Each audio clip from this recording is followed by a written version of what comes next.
Hello friend, कैसे हैं आप। उम्मीद करता हूँ आप खैरियत से होंगे। दोस्तों, आज ये मेरे पास लुमिनस का इको वाट प्लस 850 आया है। इसमें समस्या दोस्तों छोटी सी है और काफ़ी हैरान कर रही है। दोस्तों, इसमें फ़ैन वर्क नहीं कर रहा है और फ़ैन वर्क नहीं करे तो बहुत सारी समस्या आती है। तो फ्रेंड्स, वीडियो कट करनी पड़ी थी। तो फ़ैन नहीं चले तो बहुत सारी समस्याएँ हो जाती है, ओवर हीटिंग, बैटरी लो, पता नहीं क्या क्या इंडिकेशन ये इन्वर्टर देता है।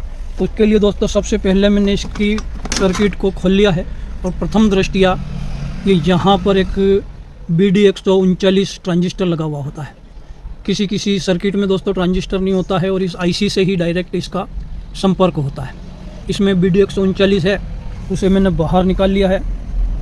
ये NPN ट्रांजिस्टर है। तो चलिए इसे मीटर से चेक करते हैं, इस इन्वर्टर को अलग रख देते हैं। ये तो दोस्तों इसमें से निकला वो है और ये मैंने निकाल के एक और रखा है, ये वो है। चलिए कैमरे को स्टैंड पे लगाकर फिर टेस्ट करते हैं। दोस्तों, मीटर को भी मैंने सामने रख लिया है। सबसे पहले इसमें से निकला है उसे टेस्ट करते हैं। ये इसका लास्ट वाला प्रोब बेस है।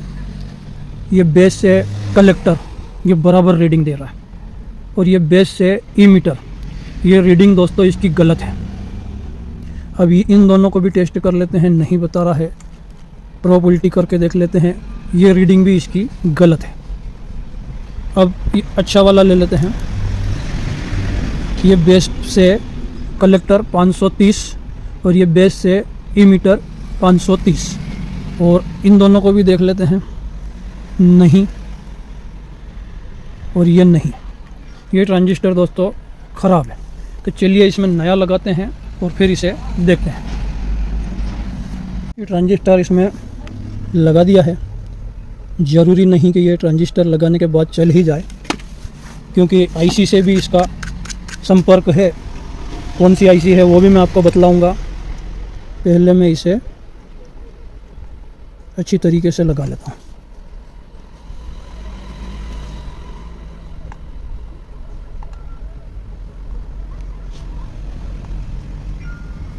इसमें रेजिस्टेंस वगैरह भी काफ़ी रहते हैं। ये लग गया है इस लोकेशन पे। चलिए अब सर्किट को फिट करके देखते हैं। दोस्तों, इसे फिट किया था, नहीं चला फिर। अब मैं आपको इसका लॉजिक बता देता हूँ। ये तो बैटरी का नेगेटिव टर्मिनल और इससे ये नेगेटिव टर्मिनल ये यहाँ इसके इमीटर पे कनेक्ट है और ये बीच वाला दोस्तों इसका कलेक्टर जो पंखे पे सीधा जा रहा है। अब इस पर सिग्नल ही नहीं मिल रहा है IC से। अब इस सिग्नल वाली लाइन को हमें कनेक्ट करना पड़ेगा। यहाँ सिग्नल आएगा तो ये 2 पॉइंट शॉर्ट हो जाएंगे। पॉजिटिव तो इस फैन को डायरेक्ट मिला हुआ है, ये नेगेटिव पे इस ट्रांजिस्टर के द्वारा सप्लाई काटी गई है। अब ये यहाँ सिग्नल आएगा तब ये दोनों पॉइंट ईमीटर और कलेक्टर शॉर्ट होंगे। तब ये सिग्नल को मुझे ट्रैक करना पड़ेगा कि ये कौन सी पिन पे कहाँ से कहाँ। इधर तो कोई ट्रैक है नहीं। ट्रैक दोस्तों इधर ही है। मोबाइल की टॉर्च वॉर्च लगा के मैं देखता हूँ कि ये सिग्नल कहाँ से आ रहा है, फिर आपको मैं बतलाता हूँ। तो दोस्तों, सर्किट को बाहर निकालना पड़ेगा। ये वायरिंग सब खोलनी पड़ेगी। ये पहला वाला वायर दोस्तों इस ओवरलोड स्विच का है और ये दूसरा और तीसरा दोनों न्यूट्रल है। और ये जो दोस्तों ये येलो वायर है, इसे देखना पड़ेगा। येलो वायर इस ट्रांसफार्मर का है, उसके बाद वाला। और एक और येलो है, इस आउटपुट स्विच का है, लास्ट वाला। ये दोनों एक ही है।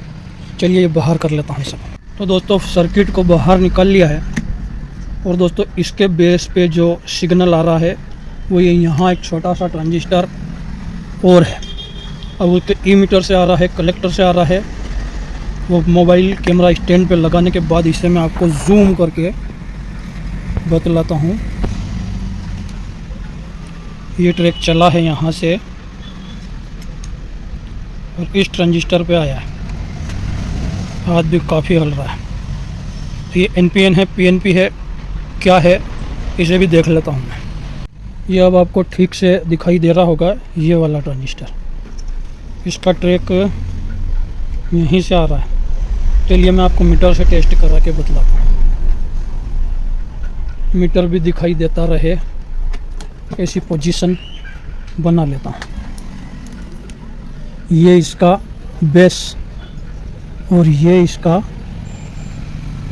ईमीटर कलेक्टर जो भी है ये निकालने के बाद मुझे मालूम पड़ेगा। अब इसमें ये दोस्तों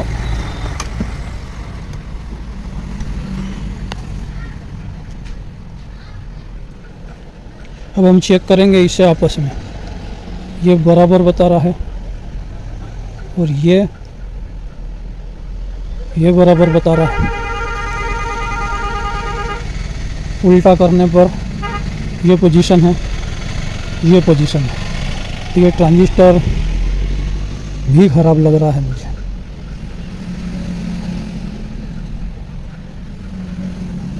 अब ये किसे बेस मानूं मैं? अब मैं देखता हूँ, समझता हूँ, फिर आपको बतलाता हूँ। इस ट्रांजिस्टर को बाहर निकालता हूँ।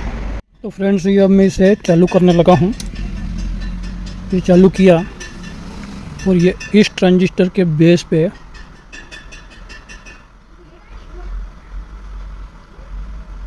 ये सिग्नल आ रहा है।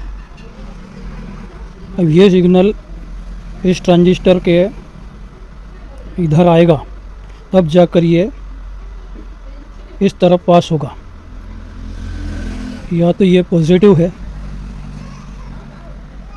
सिग्नल यहाँ आएगा, सॉरी दोस्तों, ये सिग्नल यहाँ आएगा, तब जाकर ये पॉजिटिव उधर क्रॉस होगा।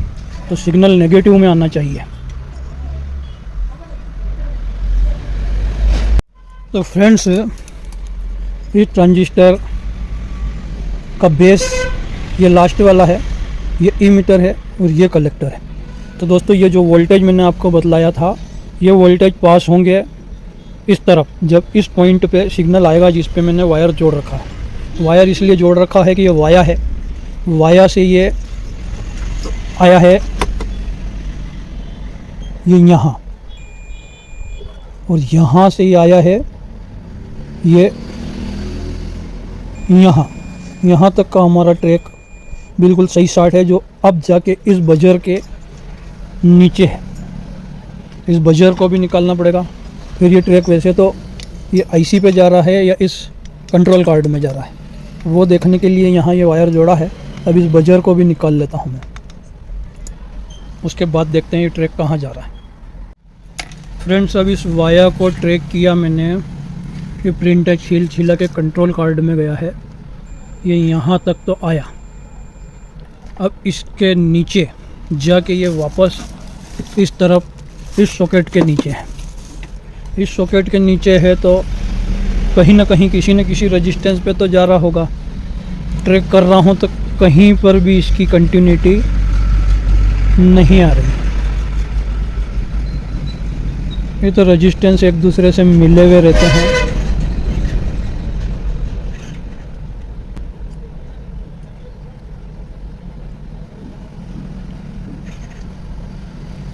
तो अब अगर कुछ हुआ तो इस सॉकेट को भी निकालना पड़ेगा। खराबी तो इस कंट्रोल कार्ड में ही है। ये सॉकेट निकाल के देखता हूँ, वाया उस तरफ से इस तरफ आना चाहिए, नहीं आ रहा है, तो इसे निकाल कर देखता हूँ। इस सॉकेट को इसके नीचे है वो। फ्रेंड्स इस कनेक्टर को भी निकाल दिया। ये वाया यहाँ पर आया है, यहाँ से यहाँ गया है, और यहाँ से यहाँ आया है, और फिर माइक्रो कंट्रोलर पे सीधा गया है। और ये माइक्रो कंट्रोलर ख़राब है और इन्वर्टर सिर्फ फैन वाला इसका जो इंटरनल कुछ शॉर्टिंग हो गया है। तो अब इस या तो इस किट को रिप्लेस किया जाए या कुछ इसमें जुगाड़ लगाया जाए। सिर्फ फैन के खातिर इस पूरे सर्किट को नहीं बदल सकते, ऐसा मेरा मानना है और कस्टमर का भी ऐसा मानना है कि फ़ैन इसका डायरेक्ट भी नहीं कर सकते। तो मैं इस BD139 की बेस वाली पिन को बाहर कर लूँगा और इसे या तो इन्वर्टर ऑन पे रख देंगे या चार्जिंग ऑन पे रख देंगे। तो दोस्तों फ़ैन की ज़रूरत तो जब इन्वर्टर के इन मॉसफेटों पे लोड आता है तभी पड़ती है, तो इसे इन्वर्टर ऑन पे कर देते हैं। दिन भर लाइट चलती है तब तो ये मॉसफेट वर्क नहीं करते। हाँ, चार्जिंग सेक्शन में कौन से मॉसफेट काम करते हैं वो मैं देख लूँगा। उसके अपोजिट जो इन्वर्टर सेक्शन पे ये NTC लगा हुआ है, उसके आधार पे कुछ इसमें परिवर्तन करने का सोचता हूँ और आपको भी बतलाता हूँ। इस BD139 का बेस इसमें से मैं बाहर निकाल लेता हूँ। और आपको फ़ैन चलाकर बतलाता हूँ। तो फ्रेंड्स, आपको दिखाने के लिए छोटा पंखा लगा लिया है और ये यहाँ इन्वर्टर ऑन की एलईडी पे से एक 1K का रेजिस्टेंस लगा के और इस BD 139 की फर्स्ट लेग बेस पे दे दिया है।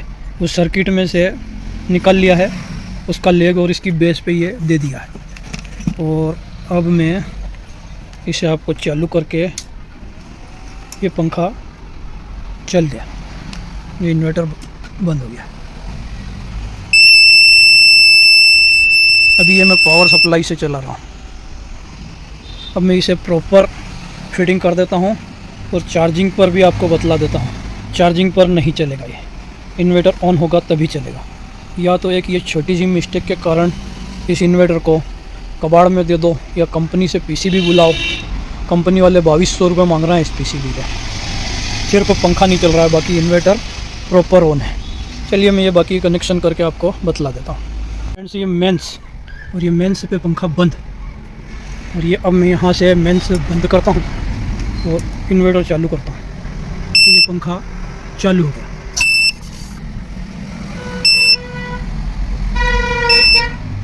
और थोड़ी सी समस्या इसमें आ रही है, ये मेंस आने के बाद भी इन्वर्टर वाली लाइट बंद नहीं हो रही है, तो ये क्या प्रॉब्लम है ये देख लेता हूँ। दोस्तों, ये वायर हटा दिया मैंने फ़ैन के सिग्नल का, तब भी ये लाइट इसकी इन्वर्टर ग्लो वाली, इन्वर्टर वाली इको वाली फिर भी चल रही है। इसको मुझे देखना पड़ेगा।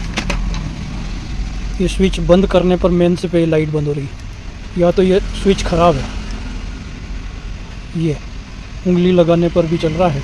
इस स्विच को भी बदलना पड़ेगा।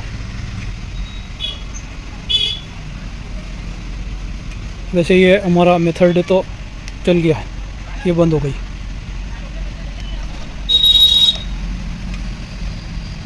ये स्विच बदल के देखूंगा पहले मैं। और आज की वीडियो को यहीं समाप्त करते हैं, घर जाने का समय हो गया। हमारे रास्ते में थोड़ी सी तकलीफ़ है जाने में, अब इसका बाकी का काम कल करेंगे। वीडियो देखने के लिए बहुत बहुत धन्यवाद।